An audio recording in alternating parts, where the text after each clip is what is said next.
TYT, I'm your host, Anna Kasparian, and joining us today is our very own David Shuster. You can catch his work over at Rebel HQ. David, it's so good to have you on. I get to host with you all to myself. We did a panel just not too long ago, but now it's just the two of us. Anna, the honor is mine. I'm thrilled to be with you today, especially with so much going on and so much with the hearings. These are very weighty times, and it's an honor to be able to talk about it with you. Well, why don't we get started right off the bat? Because today marked yet another day of January 6th hearings. The select committee investigating the riots on January 6th, along with Donald Trump's election-related lies, had some compelling testimony today that I want to get into. So let's do it.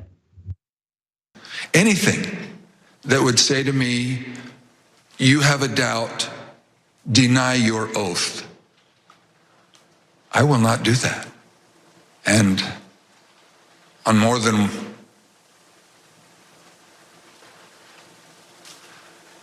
one occasion throughout all this, that has been brought up, and it is a tenet of my faith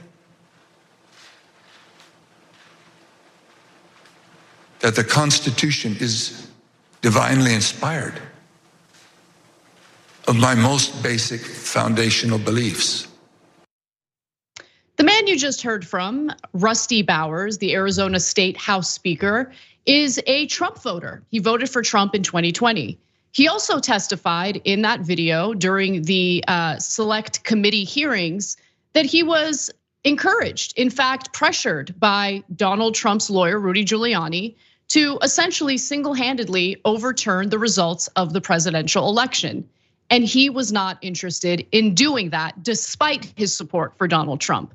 Now, the January 6th hearings have been compelling. We have heard quite a bit of testimony from all sorts of people, whether it's other Democrats, individuals who were privy to the conversations that were taking place behind the scenes, Trump administration officials, Trump campaign officials. But apparently, hearing from this one Republican legislator in the state of Arizona was pretty convincing and compelling for right-wing members of the media, which we'll get to in just a moment.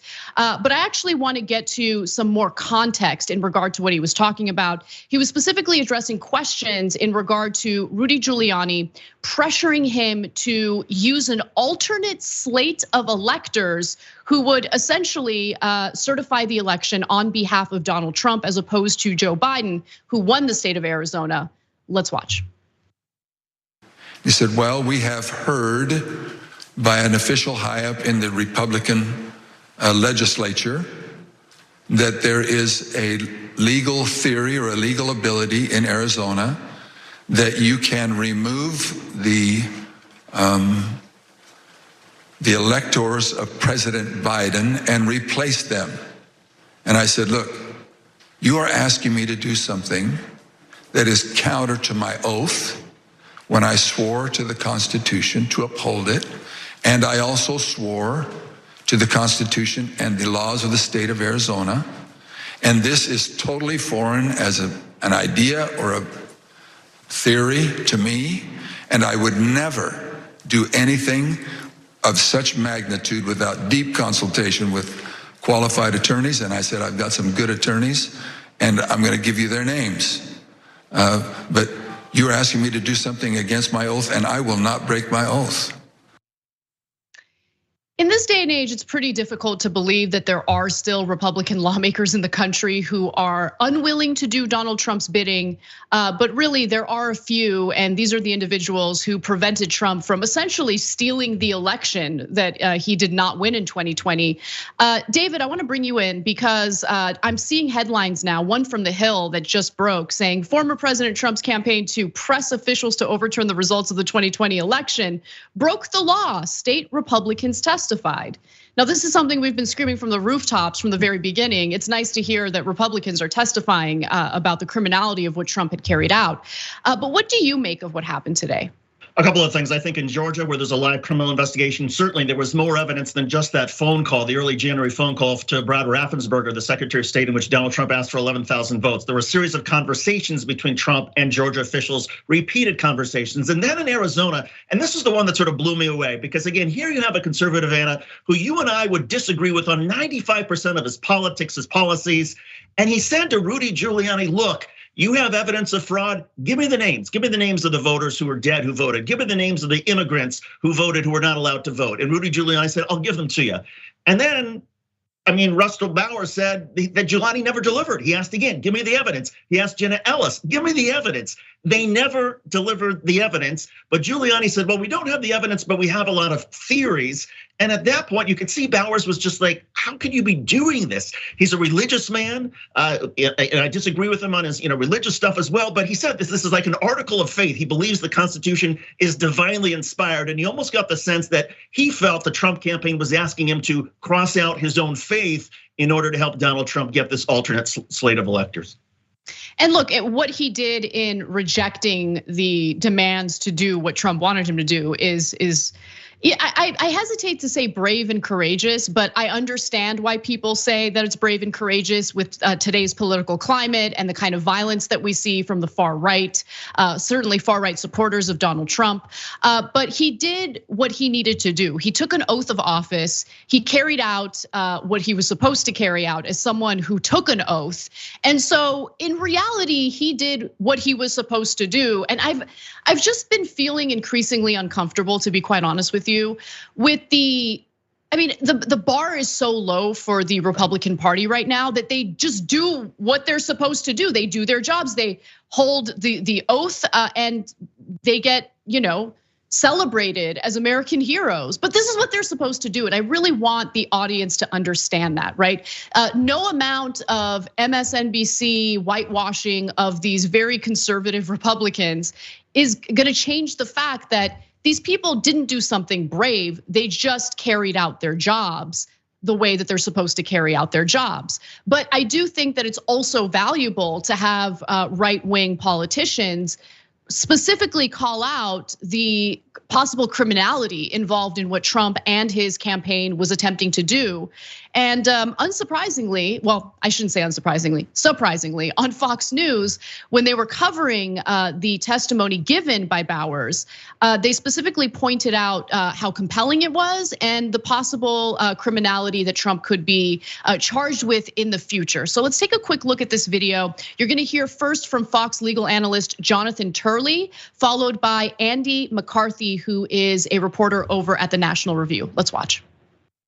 Just having questioning from the other side of the aisle would have added greater credibility, and I don't think it would have undermined this powerful testimony. These are respected Republicans, like the Speaker of the Arizona House, and some of this was extraordinarily compelling. And I thought the most compelling testimony was when the speaker was talking about what it was like to be in that house with these people outside. That was really authentic and it was really compelling. If you had a different perspective being presented here, I don't think that would be very helpful to President Trump per se, because the evidence pretty clearly shows his unfitness. It even suggests that he may be guilty of a crime, maybe not. There's arguments on both sides. There's arguments on both sides, maybe not, but still, he did point to how compelling the testimony has been, how unfit Donald Trump was for office, which I think is an important point to make. And so I know we've talked about this a little bit before, David, but do you think that what do you think the outcome of all of this will be, other than the very important action of essentially declaring a historic record of what really occurred? I think there are three things to watch. First of all, as far as the 25% of the American people, half of Republicans who think that this committee is not legitimate, I think this broke through. I think they have somebody this conservative, this powerful, this compelling say, I was a Trump supporter, I wanted him to win, and this is what they were asking me to do with no evidence. I think that breaks through and causes a significant chunk of Republicans to rethink whether the committee is not legitimate or whether these hearings are bogus. Secondly, we got a glimpse a little bit about what's going on in Georgia with the criminal investigation, and saw that this isn't just the phone call that Trump had with the Secretary of State January 2nd, that there were a series of phone calls with election workers. There were 18 different messages. There was a clear effort, despite Trump being told repeatedly, there's no evidence here. He was told that by his own Department of Justice. He was told that by campaign officials. He was told that by officials in Georgia. They knew from the beginning what the full video showed of this alleged suitcase, and yet they still went out and lied to the American people. So I think there's a stronger criminal case than we thought as far as the Georgia investigation. And then speaking of criminal investigations, I just can't see how the Attorney General Merrick Garland could possibly now ignore all of this and just say, okay, well, the hearing did, they did their thing and that's it, we're not moving forward. I think the pressure on him now is almost a slam dunk that he has to at least take this to a federal criminal grand jury. I don't know whether there'll be indictments, but there's got to be some Justice Department action out of this. Well, David, to be fair to Attorney General Merrick Garland, I mean, we want to be fair to him. He's a very busy man, okay? And he has decided to take a trip to Ukraine instead to declare that the United States government will be pursuing war crime charges against Russia. Priorities. Our democracy might be dismantled if we just allow for these people to continue chipping away at it. But do we really care about what's happening domestically when we can engage in a symbolic measure of going after Russia with war crime allegations? Well, I mean, if Merrick Garland can't walk and chew gum at the same time, then he shouldn't be in the job to begin with. And so I guess in hindsight, a year from now, I'll look back and say, okay, was Ukraine worth it? Sure, if he was able to go to Ukraine and stand up for democracy, and oh, by the way, a few months after the hearings concluded, and he was given all of this information, he impaneled a grand jury and they delivered indictments, fine, it doesn't matter to me at all what he's been doing over the past year. What I want him to do is, a few months from now, when the hearings are over and the committee says, this is our report, here's what we found. They are teeing it up for him. They could not make it any easier for a federal prosecutor than what this committee is doing. And in my view, there's no excuse for Merrick Garland not acting on this. I totally agree with you on that. All right, well, let's stay on the topic of law enforcement and give you an update on Uvalde. Let's go.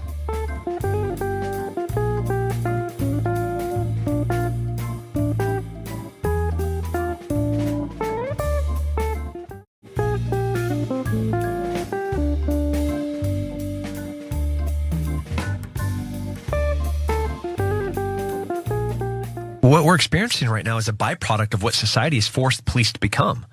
They're demonizing military training for law enforcement. And then obviously we just experienced defund the police. And nearly every large city has seen a crazy rise in crime.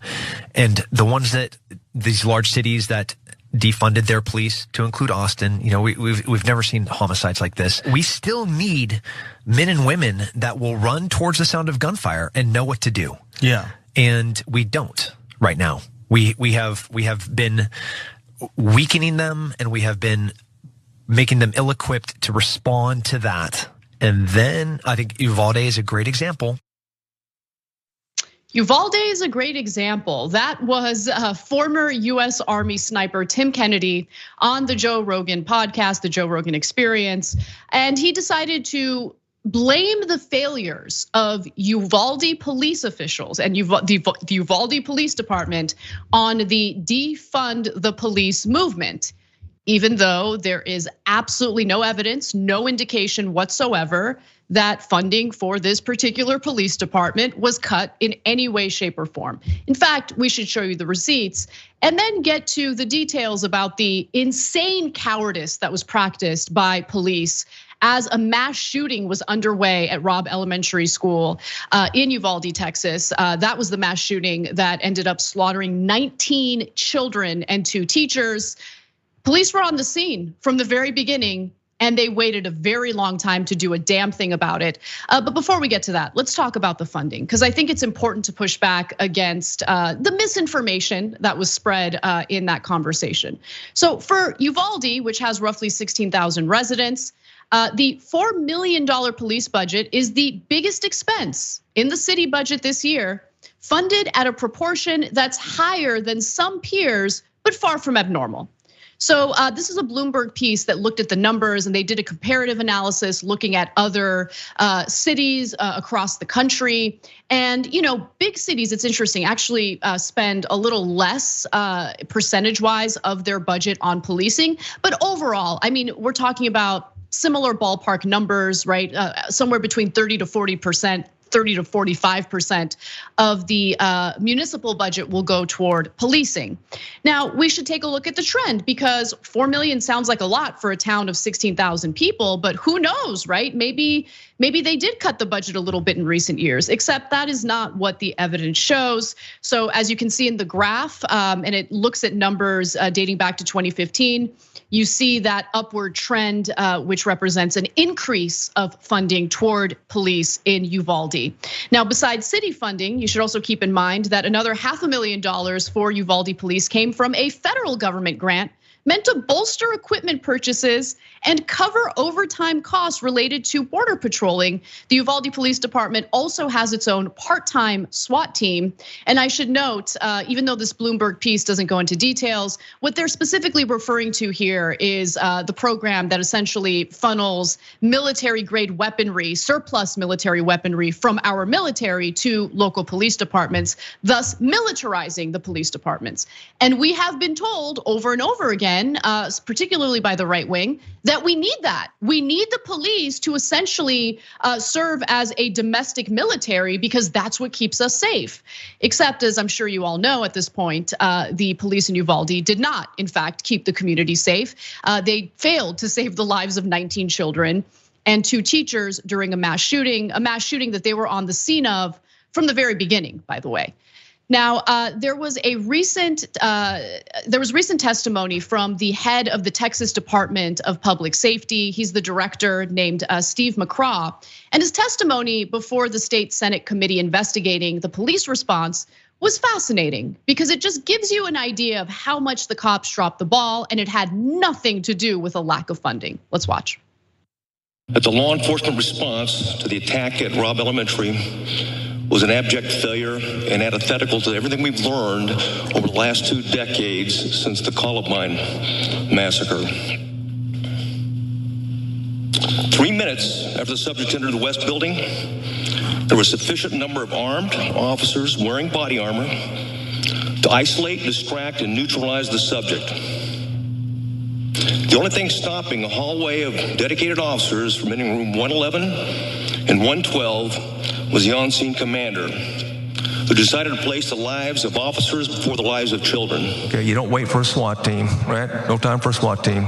If you got 1 officer, that's enough, right? So you don't have to wait for 11 or 12 or 50 or 30. You got 1's enough. If you got to, you're there on the scene, you got an obligation to go and immediately engage the shooter, okay? And stop the shooting and really stop, which is really stop the killing, because there could be other ways to kill it, and then stop the dying. That's preached, practiced, and required in the state of Texas. It just wasn't implemented.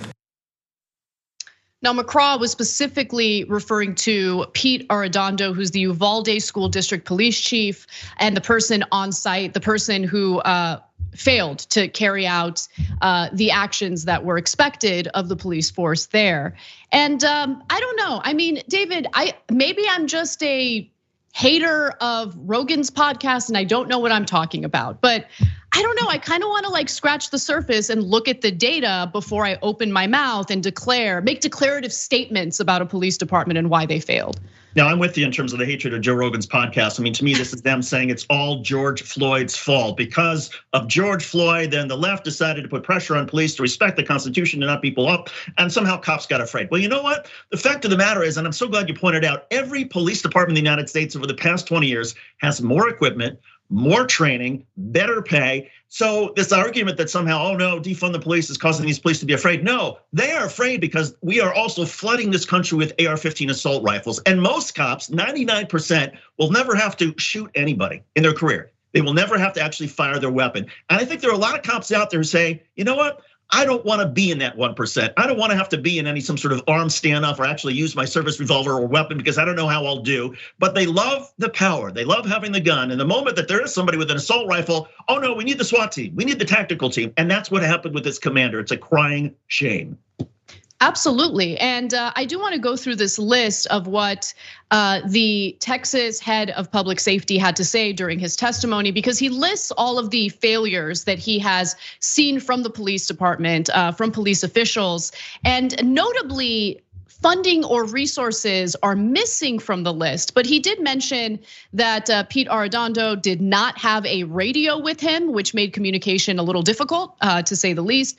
Police and sheriff's radios did not work within the school. Only the radios of Border Patrol agents on the scene worked inside the school. And even they did not work perfectly, which I don't, how much money do you need to have radios that work effectively? I don't get it. I mean, the cops themselves had some serious weaponry with them that costs a lot of money. Like, spend a little bit of that money on communications, making sure that you guys are able to communicate, especially when there's a crisis like this.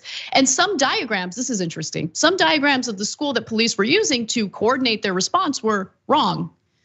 So there were communication issues, there were cowardice issues, an unwillingness to take responsibility, which we're seeing from Pete Arredondo today. He is essentially claiming that he didn't think he was the one in charge with that situation because there were other police agencies there. No, you are the head. You're the police chief for the Uvalde School District Police. This is a school shooting within that school district. So I don't believe that he actually believed that. I just think that there was a great deal of cowardice. And again, I don't see this as a failure in lack of resources or whatever. I see this as, who are we hiring to protect and serve, really? What kind of vetting is taking place? Are we ensuring that these are people who understand the job that they are, signing up for?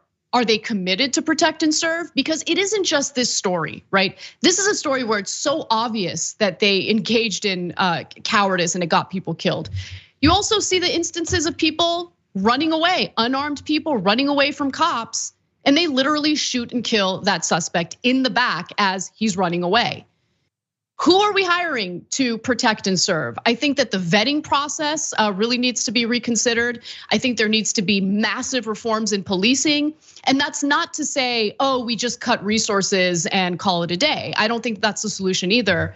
But what I am seeing right now is just this unwillingness to accept the fact that the kind of policing that has been supported by the right wing in America has not been protecting Americans. And they need to, they need to take that into account because we're paying for it. You're absolutely right. And the fact of the matter is, I think it's a combination of people who are attracted to police, that you don't need to have a college degree, just a high school or GED requirement. There are a lot of people who like to go on power trips. And by the way, that power is reinforced with so much of their training. So much of their training is you must dominate every situation. If somebody gives you any lip, if somebody's got a traffic violation, they're acting suspiciously, you get them out of the car, you dominate them. They're not trained on de-escalation. They're not trained on, well, let's try to have a conversation. Let's see if we can calm things down. And so when it's drilled into their head, you must dominate. When you're suddenly faced with a situation where you can't dominate because you're outgunned or there's somebody with an assault rifle, then the only training they have is whatever training that was related to Columbine, where they've been told, you go in there. You go in there as fast as you can, even if all you have is a pocket knife. You go in there and you try to take out the rifleman or the man who's carrying out this assault. Well, at that point, it sort of goes against sort of the training and I think the instincts that have been drilled into a lot of these guys. And so you take somebody who likes to be tough and has a great time, with this power trip when he can dominate somebody, but suddenly when you can't dominate somebody, as we've seen with a lot of bullies, they then run and hide. Absolutely. All right, well, we got to take a quick break. When we come back, we have some updates in regard to the Supreme Court and its latest rulings. Obviously, it's not good, but it's worth getting into it and diving into some historical context to understand the moment. Later on, we'll also talk about what an incredible, pathetic coward Mike Pence really is, because he had an interview with Fox News, and you won't believe what he had to say about Trump. Or maybe you will, who knows? Come right back, we'll see you in a few.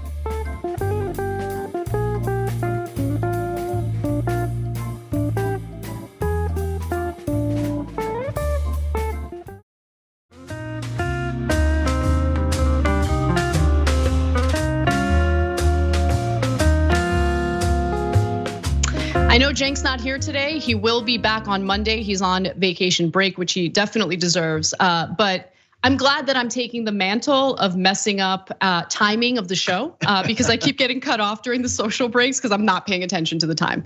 But anyway, David, why don't we get to our next story? People are far more lenient, far more forgiving at the Turks. Maybe it's because of the community of whatever screw up that might have been than they are at a lot of other places. I can attest to that. So yes. All good. Yes. Well, let's talk about what the Supreme Court is up to because they passed down a ruling today that I think is a huge win for the religious right. And I think in order to understand that, we need to look at the historical context of the religious right and what galvanized them to essentially build this broad coalition that unfortunately has gotten their agenda items accomplished. So let's do it. The Supreme Court has unfortunately just ruled that religious schools cannot be excluded from government programs that offer tuition aid for private education. Now, this is a fascinating case, particularly because it would mean that taxpayer money would be funneled to religious institutions, regardless of the practices within those religious institutions. Even if these religious private schools are discriminating against various members of the community, it doesn't matter. According to the Supreme Court ruling and the conservative justices within the Supreme Court, we have to fund them, and they cannot be excluded from these tuition aid programs. So the 6-3 outcome could fuel a renewed push for school choice programs in some of the 18 states that have so far not directed taxpayer money to private religious education. The most immediate effect of the court's ruling beyond Maine, and Maine is where the case originated from, probably will be felt next door in Vermont, which has a similar program. So it's important to understand what the program is, right? Why is money being funneled to private schools anyway? I mean, that practice should be banned. But what happens in certain states, particularly in places like Maine, rural parts of that state will not have any public schools available. And to kind of fill that gap, private schools pop up, and obviously private schools charge a tuition. And so the state government will implement some sort of program to help students in that area pay for the private education in that area. Now, I would argue we should build more public schools, but that is not what's happening. And one exclusion in the Maine law was religious institutions, because we're supposed to have a separation of church and state. Taxpayer money should not be supporting, and it should not be funneled to any particular religious organization. But that is not what the Supreme Court decided. Chief Justice John Roberts is the one who wrote the majority opinion here. And he says, well, excluding these religious institutions is religious discrimination. That's essentially what he's saying. Maine's non-sectarian requirements for its otherwise generally available tuition assistance payments violates the free exercise clause of the First Amendment. Regardless of how the benefit and restriction are described, the program operates to identify and exclude otherwise eligible schools on the basis of their religious exercise.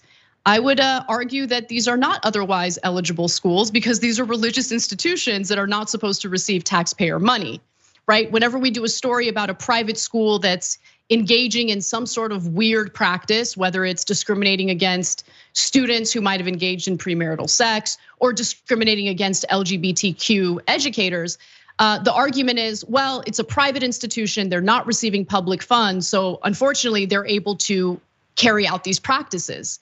But now, according to the Supreme Court, they're able to carry out the discriminatory practices and we still have to fund them. And I think that's outrageous. So David, I wanted to get your thoughts on this because this is something that the right wing has been fighting for, I mean, it's not a new debate, it's not a new issue. This has been an ongoing battle for 50 plus years. Yeah, and to me, the danger is not just that the wall separating church and state has come tumbling down, but the implications go well beyond religion. And I'll give an example. Here in Connecticut, not far from where I live, there is a golfing academy. Yes, golf. Students can live year-round in these dormitories and they can train on golf. Golf is their religion.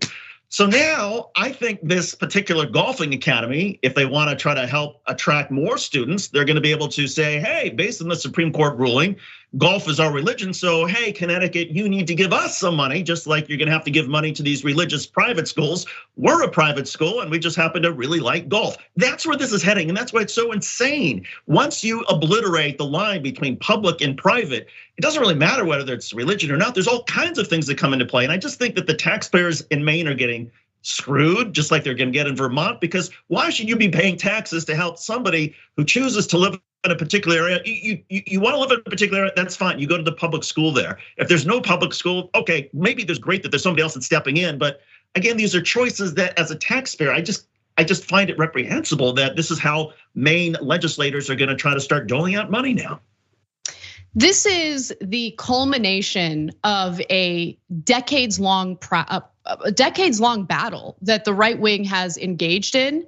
And it's really important to understand that we didn't get here like spontaneously, magically. There was a lot of right-wing grassroots activism that's been really growing over the last 50 plus years. And this particular case reminded me of what ended up galvanizing the evangelical right in this country back in the mid 1970s, okay? Because it wasn't that evangelicals were just hardcore against reproductive rights for women. In fact, there were many outspoken, prominent evangelicals at the time who were completely against regulating women's bodies. They saw a woman's right to make decisions about her body, medical freedom for women, right? I mean, there were of course some members of the religious right who disagreed with that take, but it was mostly split. And so how do we get to a point where the religious right kind of like coalesced around this message, this anti-reproductive rights message? Well, and by the way, how did religious leaders start working together? Well, it started happening in the era of integration in public schools when some members of the evangelical right hated the idea of sending their children to schools with Black students. And they decided to do something about it. And I think this video does a good job explaining the roots of what we're experiencing today. So let's watch. There were segregation academies, church-sponsored, that were applying for tax-exempt status. Then in 1969, a group of African-American parents in Holmes County sued the Treasury Department to prevent 3 new segregation academies from getting that tax-exempt status, and they won. The court ruled that any organization that engages in racial segregation or racial discrimination is not, by definition, a charitable institution. The following year, President Richard Nixon ordered the IRS to enact new policy denying exemptions to all segregated schools. In 1971, the Green v. Connolly District Court case ruling upheld the new IRS policy. And evangelical leaders didn't like it, which is where Paul Weyrich re-enters our story. Paul Weyrich finally found the issue that would get the attention of people like Jerry Falwell, who had his own segregation academy in Lynchburg, Virginia, Bob Jones Jr. of Bob Jones University, and a broader array of evangelical leaders. So, like, what Paul Weyrich did was go to all of these evangelical leaders and say, yo, that tax-exempt status is about to be ripped away from your segregated private institution. We need to work together to represent what he referred to and what they built called the silent minority, right? Or silent majority, the silent majority. And so that galvanized the religious leaders.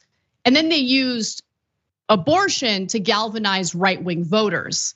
And in the end, again, decades later, they really got what they wanted, right? They crafted a Supreme Court that's full of conservative justices that's now totally okay and has ruled in favor of funneling taxpayer money to religious institutions. And this is part of, and this is part of the war against public schools, because why this war against public schools? Well, think about it. And a lot of religious, right-wing evangelicals, they like to teach that there's no such thing as LGBTQ. There should be no equality between men and women. Men are superior, women should be subservient. It's the opposite in public schools, where we welcome integration. We welcome the idea that women can achieve as much as men. We try to teach basic facts and science. All these things are an anathema to the religious right wing, particularly a lot of the more evangelical groups. So what do? Well, they say, well, we're gonna declare war on the public schools, and we're gonna get money away from the public schools and funnel it back to our schools where we can teach whatever the heck we wanna do. And unfortunately, as you pointed out, there's now a majority in the Supreme Court that is essentially rubber stamping each of these battles they wanna fight. Yeah, and I mean, we could feel helpless about it, which, obviously that's tempting. But I think we could also learn from what the right wing did to organize and accomplish what they accomplished. And it'll take decades. It'll take a long time to just reverse the damage that's being done by the religious right in this country. But I mean, what other choice do we have at this point? Just give up? We can't do that. Right. But it's important to learn from what they've done. Yeah, to learn from what they've done and try to figure out, okay, if you're a local community, you care about public education, there are a lot of communities now where parent groups are getting together and saying, okay, what can we do? Forget about the state dollars, because the state is cutting money to public education, and maybe they'll start giving money to private education now. Well, there are a lot of parent groups that I think are trying to take back some power, whether it's school boards or whatnot, saying we as parents have to do better in terms of fundraising and trying to make sure that kids who may not be able to afford to come to our school, that now that they can, that make sure that we're integrating, make sure that the curriculum is teaching the good and the bad of American history. And perhaps if there's more parental involvement, which I think there is in a lot of communities, maybe that's the first step towards trying to reverse some of this. Yeah, that's a good point. I mean, we see conservative parents getting real active with the school boards. I think that those on the left would be best suited to engage as well.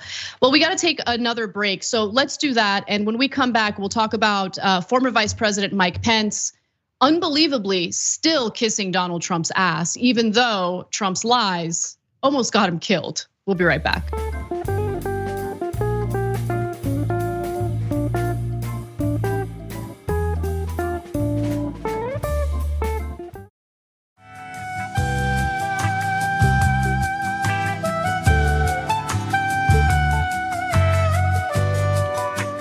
Welcome back to TYT. Anna Kasparian and David Shuster with you.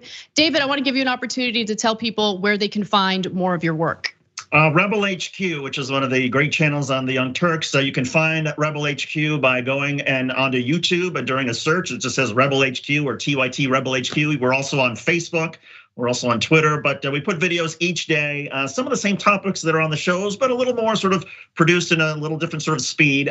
We've got a great video up, for example, right now about some of the Trump voters that I had the fortune, or shall I say misfortune, of having to talk to over the weekend, and what makes them tick. So that kind of stuff, Rebel HQ on Facebook or YouTube.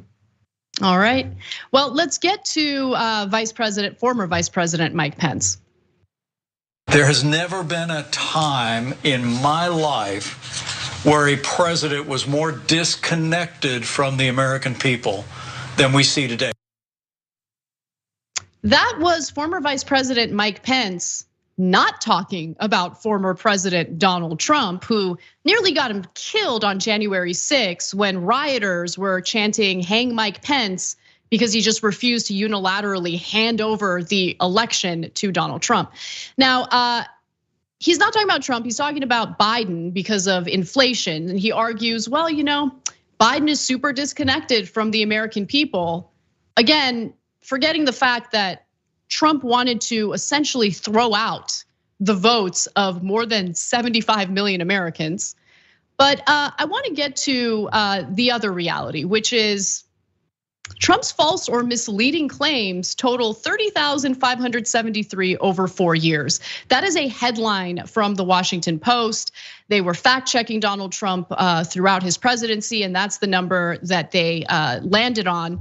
But I mean, aside from January 6th, aside from the election lies, I mean, Trump said that you can use UV light to cure yourself of COVID. He said that you can inject your lungs with disinfectant as a treatment. The guy was absolutely insane.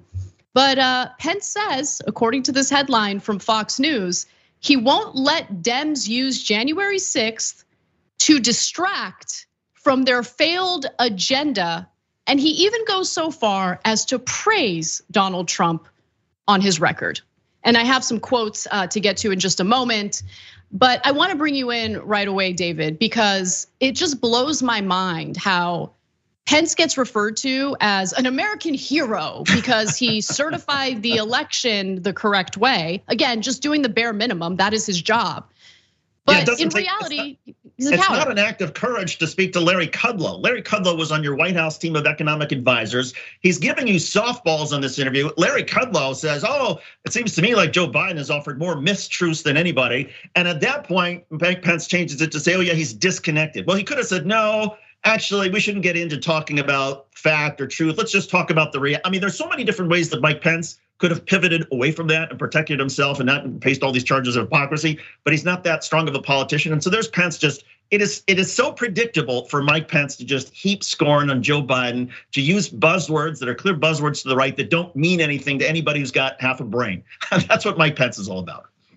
No, I mean, you're exactly right about that. And the quotes in his Fox News interview are even worse than what you saw with Larry Kudlow. Look, we can get into a lengthy discussion about inflation. Obviously, the right wing loves to lie about it. I'm not a huge fan of the leadership that we've seen from Joe Biden, but to blame inflation squarely on Joe Biden is in and of itself a massive lie. I mean, Donald Trump repeated over and over again that the Federal Reserve needed to keep interest rates artificially low. And what did that do? You guys think inflation is new? No, there has been inflation related to asset prices for some time now. And we're actually experiencing a correction in the economy as a result of that. The Federal Reserve printed money, also gave easy access to money. And what did banks and private equity firms do? And corporations, for that matter, they artificially inflated the shares for their companies by doing corporate stock buybacks. Private equity firms bought up the available housing, which was limited inventory to begin with, and that inflated housing prices. Inflation has been a disaster for quite some time, but when it's assets that are being inflated, the rich love it because the rich are overwhelmingly invested in those assets. Now inflation is starting to impact things like food, obviously gas because of Russia and the invasion of Ukraine. But to again, blame that squarely on Joe Biden is ridiculous. I said I wasn't gonna get into a long explanation. I did it anyway. Well, did you want to comment on that, David? No, I was just gonna say, look, I mean, if you want to talk about disconnected, the Republican Party has been disconnected from the concerns of most Americans for a long time. It's rich of Vice President Pence to now say, oh, Joe Biden's disconnected because working class people may be hurting because of inflation that was essentially caused by Donald Trump and by corporate America. But okay, it's a cheap political shot. That's what Mike Pence is all about. Exactly. Well, I want to get to some of the other comments or quotes from Pence during this Fox News interview. He said January 6th was a tragic day. He admits it was a tragic day. And I know we did our duty, but I will always be proud of our record. And I am not going to allow the Democrats to use that tragic day to distract attention from their failed agenda or to demean the intentions of 74 million Americans who rallied behind our cause. As for his relationship with Trump during the administration, Pence told Fox News, quote, "We were very close friends. We parted very amicably on January 20th, not buying it. I don't know if the president and I will ever see eye to eye on my duties on January 6th, but in the aftermath of that tragic day, we sat down and we talked through it, and then we rolled up our sleeves and finished the final weeks of our administration working together." And he even praised the former president. Pence said he will always be proud to have served alongside him. Okay, so, and he was also asked like, hey, would you vote for Donald Trump? And he wouldn't say no. He just refused to say no, David. I think this is Pence knows that he's in a pickle in terms of the Republican primary because the Trump voters hate him because Donald Trump made it clear that they should hate him because he wouldn't help Donald Trump steal the election. He's not as charismatic as say Governor DeSantis in Florida or some of the other Republicans that are considering a run. So Mike Pence is sort of in no man's land. He doesn't really have a natural base that is there for him. So somehow he has to try to kiss up to Donald Trump, but at the same time acknowledge that what he was being asked to do was perhaps against the law, but certainly unconstitutional. And that's not, Mike Pence is just sort of spinning and doing cartwheels and verbal gymnastics to somehow figure out what can I do to get an audience, to get some voters in the 2024 primaries. And the answer is there's probably nothing he can do. He's toast. Yeah, exactly. Well, and look, one final thing I'll say, and you guys make sure you include this in the video. Look, when we covered the January 6th hearings that specifically focused on Mike Pence, and like you have Democrats talking about what a hero Mike Pence was. I something that kept me up at night, and I'm glad I finally have an opportunity to say it, was even on our show, he was referred to as a hero, and it made me feel sick to my stomach. He is not a hero. I think this interview is evidence to how much of a coward he is, how his own political aspirations take priority over the American people. And yeah, on that day, he did the right thing, but he also did what was expected of him. That was his job. How many of us do what's expected of us at work or toward our friends and family, and then get applauded for doing the bare minimum? No, you don't get applauded for doing the bare minimum. He is not a hero. again, he did the right thing. And I honestly, I get disgusted every time anyone refers to him as a hero. He's not. He enabled Trump during the administration, and he continues to enable Trump today. I agree that he's not a hero. Also, heroes don't have to call former Vice President Dan Quayle to get permission to uphold their duties and uphold the Constitution. The fact that, I mean, we now know based on a couple of books that there was Vice President Pence pushing back against Dan Quayle, saying, but you don't know the position that I'm in. No, he should have just said, what do I do about this crazy president that I work for? I can't do this, help me. Instead, it was like, well, is there anything I can do? Mr. Vice President Quayle, is there anything I can do? And Quayle's having to explain, no, you can't. Well, that's not exactly a hero. That's not somebody who's got much courage. Exactly. All right, one final story in our first hour that I think is worth talking about, which is, we're dealing with political violence in this country, and unfortunately, we have Republican candidates who are promoting that violence.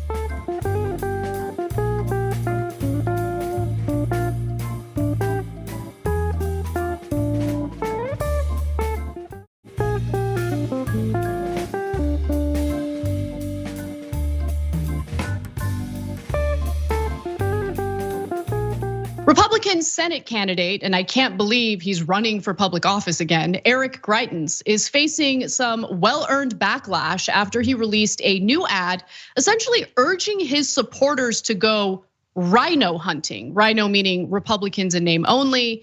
And he breaks into a house with a rifle in the ad. It's incredibly violent and it's incredibly irresponsible considering the political climate we're dealing with. Nonetheless, I want to show you the video so we can discuss it. I'm Eric Greitens, Navy SEAL, and today we're going rhino hunting.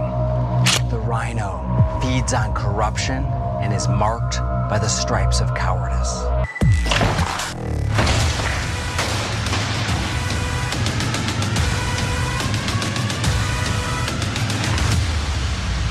Join the MAGA crew, get a rhino hunting permit. There's no bagging limit, no tagging limit, and it doesn't expire until we save our country. I mean, it's comical in a way for how outrageous and over the top it is, but it's just so incredibly irresponsible. They don't care. They don't care. David, what do we do with this? Hey, look, I think to your point, I mean, there are people in the military who shouldn't be part of filming that commercial. I almost wonder if Greitens was not somebody who had been alleged to have abused his wife, abused his children, tied up a woman and forced her to perform oral sex. I mean, all this stuff. He is a creep, and he's got severe reasons, legitimate reasons why he didn't last in office very long. So part of me thinks, no, he really is this crazy. If he didn't have this background, I would think, okay, he's putting this ad, he's making it so over the top. So he's trying to break through the noise and get a lot of attention and have people talking about him because I suppose in his world it's better to be talked about than not talked about at all. But again, because he's got this background, I think that this is somebody who just doesn't have any judgment whatsoever. He is certifiable. He is crazy. I mean, this is a guy who is violent. Like his political career was hurt because, he was forced to resign because of what he had done in, allegedly tying a woman up and, holding her hostage. I can't believe he's running for public, but he probably saw what Donald Trump has gotten away with. And he's like, I don't know. Let me try again. Why not? Why not? And to those low information voters who don't realize that half of what he showed in that video is against the law. So he's appealing to that base, to people like, oh yeah, guns and being strong and let's go after those rhinos. And people I think are starting to hear in the Republican Party, there is a huge civil war going on between sort of the establishment of Republicans, the Liz Cheneys of the world, and the people who call them Republicans in name only. This is a huge battle. And there've been a couple of key battles where the Trump MAGA crowd has won. They've defeated the rhino candidates as they described them. So I think a number of Republicans who are clearly on that fringe are looking at this saying, oh, okay, well, this is a clear talking point. If I'm gonna win a Republican primary, which is what Greitens is looking at right now, he has to outflank everybody in the Republican field and go even more extreme than the rest of us think is responsible or even sane. But that's his strategy, that's his playbook. And look, it's reckless, it's irresponsible, and I think it's a sign that this guy's a lunatic. Well, that does it for our first hour today. Thank you so much for hosting with me today, David. Everyone check out David Shuster's work over at Rebel HQ. Follow him on social media. He is absolutely killing it. Again, David, it's been an absolute pleasure. Oh, Anna, the honor is mine. Thanks for having me on. I appreciate it. Anytime. All right, guys, we're going to take a brief break. We'll be right back.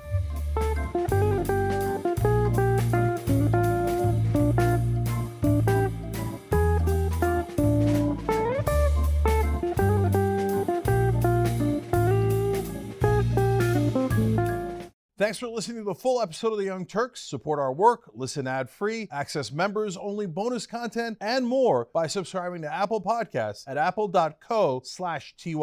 I'm your host, Cenk Uygur, and I'll see you soon.